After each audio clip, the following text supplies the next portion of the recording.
The man at the helm of the State Asset Recovery Agency, Professor Clive Thomas, has clarified aspects of the contentious State Asset Recovery Agency bill with the aim of putting to rest suspicions about the real purpose of the proposed agency. It is clear from reading the public information that there are people making a fear among the mischief, creating the impression that this is a bill that is giving us powers to go after persons and to penalize them for crimes. The bill only assumes that a criminal offense has taken place as a condition for the investigation of the possibilities for civil recovery. Professor Thomas asserts that there are conditions that create the framework to warrant such investigations. And that criminal offense must involve the theft of government property. We define what we mean by that as a crime. Any crime that is stated in legislation or is based on administrative direction by the state. So, for example, if you don't pay your taxes, if you evade it, you're committing a crime. So on the basis of that, we can investigate it. If you have appropriated through fraud public property, we can investigate it.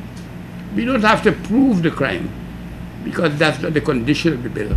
We just have to say that the bill is linked to the crime that existed.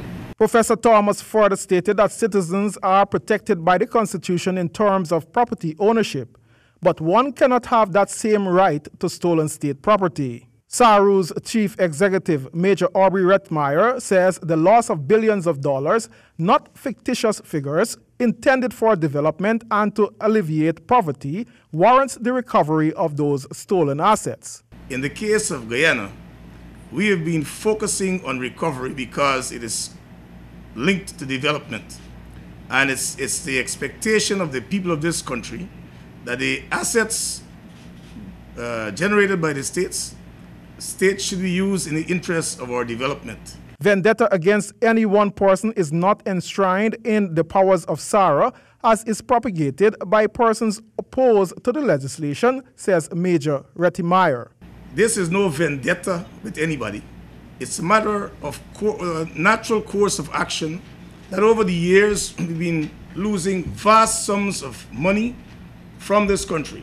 Some of the figures, when they were released 4 or 5 years ago, people refused to believe them.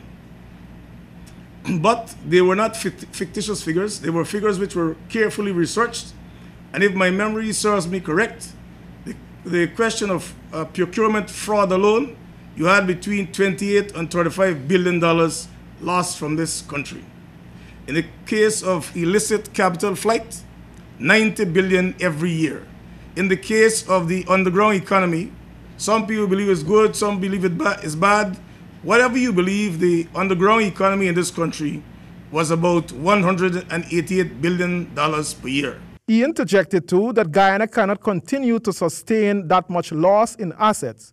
Work in this regard is expected to begin soon after the passage of the bill in the National Assembly. We would be willing to make a start from the very next day. It is a procedure anyway that will lead up to recovery, but we will be prepared to start from the next day. For HGP Nightly News, Sean Embrack.